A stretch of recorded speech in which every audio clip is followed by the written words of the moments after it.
Aujourd'hui, Oui. les fondamentaux du système démocratique sont soumis à rude épreuve.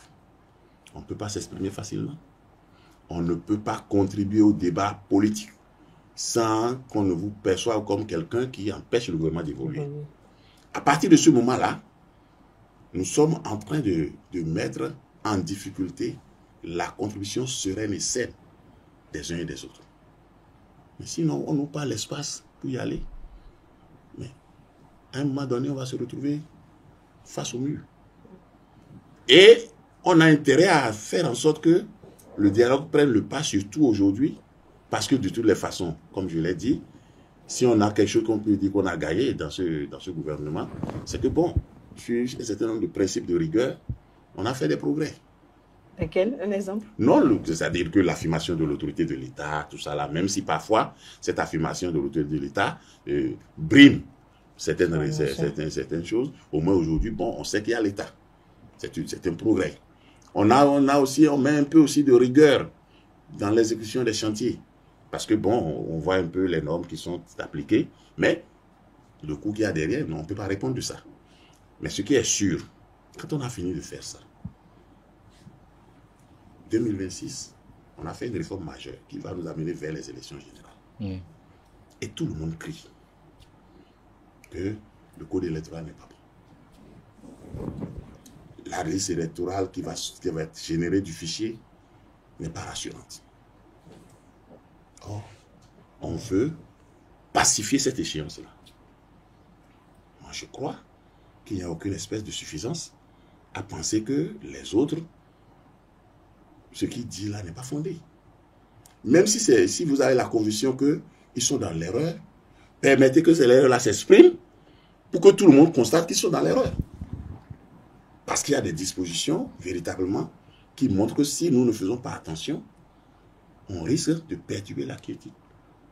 Or, l'expérience a montré que, sous l'arbre de ces réformes-là, toutes les consultations que nous avons eu à faire jusqu'à présent ont manqué d'aspect festif. Alors qu'avant 2016, les élections étaient pour nous des rendez-vous de joie. Mais si on a fait tout ce qu'on a fait jusque-là, n'a pas donné, et qu'après ça, le code a été corsé, et les gens se plaignent pour dire que on risque un chaos devant, marquons un arrêt pour en discuter entre nous. Si on en discute et que il se fait que il n'y a plus de peur que de mal, on avance. Mais s'il y a une possibilité de corriger pour que le chaos ne soit pas une réalité, on le fait. Mais on n'a pas le sentiment que cette oreille-là est disponible de l'autre côté.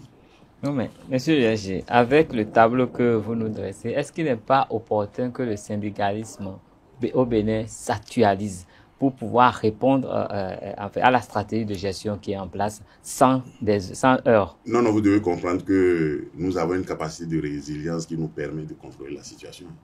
Vous allez constater que même si on a pu mettre des dispositions qui fragilisent un peu le mouvement, nous sommes en train de construire notre résilience.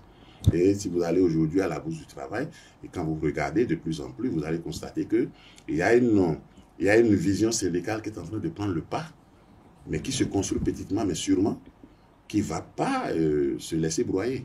Donc, nous, on est serein, puisque, comme on le dit, on a appris de cette façon de gérer par rapport à ce que nous avons vécu jusque-là. Et aujourd'hui, de toutes les façons, on est aguerri. En tout cas, je crois que le rendez-vous n'est pas loin, pour que les gens sentent qu'un travail se fait au niveau syndical et que nous avons pris nos dispositions pour reconstruire les rapports de force. Parce qu'on ne peut pas continuer à faire une gouvernance sans un dialogue qui inclut tout le monde, qui permette à chacun de se sentir à l'aise dans le mieux vivre ensemble que nous sommes en train de construire. Oui, mais il y a un sujet important. Le chef de l'État a évoqué la menace du terrorisme. Mais est-ce que le syndicalisme n'a pas besoin au Bénin de s'adapter pour ne pas être une porte ouverte à cette menace qui est quand même à nos portes? Non, je crois qu'il faut faire la part des choses. Faire la part des choses. Et vous savez tout ce qu'on est en train de dire jusqu'à présent. Je suis d'accord que nous avons un vrai problème d'insécurité. Oui. Je suis d'accord que chacun doit contribuer à faire en sorte que notre environnement soit sécurisé. Oui. Mais de là à penser que le syndicalisme doit se donner une autre posture que celle qu'elle a aujourd'hui. Non, le syndicaliste n'a jamais changé de posture. Le syndicaliste est une organisation universelle qui a des règles. Et ces règles-là ne sont pas enfreintes par les responsables syndicaux béninois. Pas du tout. Donc, on est tous préoccupés par la question de sécurité, parce que les zones dans lesquelles ces actes-là sévissent, nous avons des militants. Dans ces zones-là aussi, nous avons envie de déployer des activités, on ne peut pas les déployer. Donc, il est important de savoir qu'on est aussi concerné. Mais pour régler tous ces problèmes-là, il faut qu'on se parle. Parce que la question de sécurité ou bien de terrorisme, ce n'est pas une affaire du gouvernement. C'est une affaire de tous les Béninois. Et au moins sur ces chapitres-là, on doit trouver le moyen de construire notre chaîne de sécurité dans une solidarité qui n'exclut personne. Et c'est ce que nous on préconise.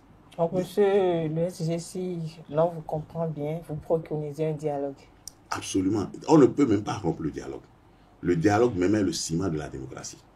Donc, tous ceux qui sont dans ce disque, qui sont en train d'agir dans un système démocratique et qui ne donnent pas, c'est-à-dire qui ne donnent pas du crédit au dialogue, ils ne sont pas des démocrates. Ils ne sont pas des démocrates. Parce qu'il ne suffit pas d'avoir une loi et de dire qu'on est... La loi peut être illégitime. La loi peut être illégitime. Donc, si vous avez une loi, si elle est illégitime, et vous fonctionnez en fonction de cette loi-là, vous allez mettre à mal la démocratie. Et on a beaucoup de lois illégitimes qui sont en circulation aujourd'hui. Monsieur Bachabi, nous sommes en fin d'année. Oui. Cette année, vous l'avez pas, elle n'a pas été trop porteuse selon vos dires. Maintenant, qu'auriez-vous souhaité pour que 2025 soit meilleur pour les syndicalistes béninois, pour les travailleurs béninois? Je crois que tout le monde est travailleur au Bénin. Oui. Et c'est ce que les gens pensent. Les gens pensent que quand on parle ça de que travailleurs, les gens pensent que quand on parle de travailleurs, c'est les salariés. salariés. Non, non, non, non. Les femmes au marché, les gens, chacun dans sa position, travaillent pour gagner sa vie. Donc pour nous, il faut que le gouvernement revienne sur la table du dialogue. Parce que c'est lui qui a la manette du jeu. Et quand on dit président de la République, vous voyez tout ce qu'on lui donne comme qualificatif. Premier magistrat, chef suprême des armées, père de la nation.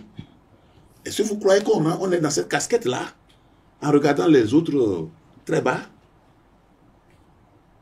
Même dans votre famille, si vous méprisez un enfant, il se met dans son coin, mais vous n'avez plus rien de lui. Donc, on ne peut pas être premier magistrat, chef suprême des armées, chef du gouvernement, père de la nation, et ne pas avoir d'oreille. Or, la première qualité en matière de dialogue, c'est l'écoute. On a le sentiment que ce gouvernement a bouché les oreilles. Donc, n'entendant pas, ne peut pas dialoguer, ne peut pas négocier. Or, on ne peut rien régler sans dialogue parce qu'en 90, on a déjà prouvé que la parole peut tout. Et les livres saints enseignent ça. Au commencement était le verbe. Donc, on ne peut pas construire sans le verbe. Il faut que le gouvernement prenne ça à cœur et qu'on essaie d'apporter la joie à tout le monde. C'est vrai qu'un peuple ne vit pas que de pain. Mais un peuple qui n'a pas le pain et qui ne peut pas s'exprimer, qui ne peut pas exprimer son ego, eh bien ce peuple-là est réduit à la violence. Et notre souci, c'est que en cette fin d'année, que tout le monde prie, qu'on croise les bras, et que nos prières atteignent le cœur de ceux qui nous dirigent pour que 2025 soit une année de dialogue et d'apaisement. Si nous avons le dialogue, nous avons l'apaisement, tout le reste va bien se passer. Monsieur Bachabi, vous avez émis vos voeux en matière en qualité de syndicaliste, mais j'aimerais que vous fassiez vos voeux à tous les Béninois parce que nous sommes seulement à 9 jours de la fin de cette année et faites vos voeux à tous les Béninois, à vos travailleurs, à qui vous voulez. Bon, mais je crois que mes voeux vont principalement d'abord à ceux que le Seigneur a choisis pour nous diriger. Donc, je leur souhaite d'avoir une bonne santé et que la lumière du Seigneur les pénètre pour que l'amour du peuple s'installe dans leur cœur. Si eux, ils ont déjà ça, les Béninois se porteront mieux. Et pour le reste, je prie l'Éternel que notre santé soit robuste et que les attentes qui ont été déçues jusque-là puissent commencer par être comblées à partir de la nouvelle année. Merci, Monsieur Bachabi. Vous êtes le secrétaire général de la CGTB, entendons Confédération Générale des Travailleurs du Bénin. Et vous êtes venu sur ce plateau. Nous avons parlé un peu de, nous avons échangé autour de ce thème, le syndicalisme à l'épreuve de la gouvernance au Bénin en 2024. Et j'ai retenu que vous avez reçu des chocs cette année, surtout vos marches qui n'ont pas pu se passer comme vous l'auriez voulu le 27 avril et le 1er mai, des marches qui ont été réprimées. Vous l'avez souligné haut et fort, ça vous fait beaucoup du mal et universellement, c'est des jours, c'est le 1er mai surtout, c'est une date qui est dédiée au syndicalisme. Vous avez souligné le fait que vous avez du mal à vous manifester aujourd'hui et que même vous êtes parfois poursuivi jusque dans les enceintes de la bourse du travail. Vous l'avez en fait évoqué, vous l'avez dénoncé et vous avez dénoncé l'autre fait que vous avez l'impression qu'on ne vous écoute pas, que les gouvernements ne vous écoutent pas. Et pour finir sur cette émission, vous avez dit que tout n'est pas négatif, mais que vous souhaiteriez que l'amour du peuple soit en fait le cheval de bataille de nos gouvernants afin que les échanges se fassent autrement, que le dialogue soit porteur d'avenir. Je ne sais pas si j'ai été fidèle dans mon résumé. Je crois que vous avez tout dit. Il faut bâtir autrement le Bénin. Il faut bâtir autrement le Bénin. Nous allons inviter tous les Béninois à bâtir autrement le Bénin pour que le Bénin soit une nation plus forte, une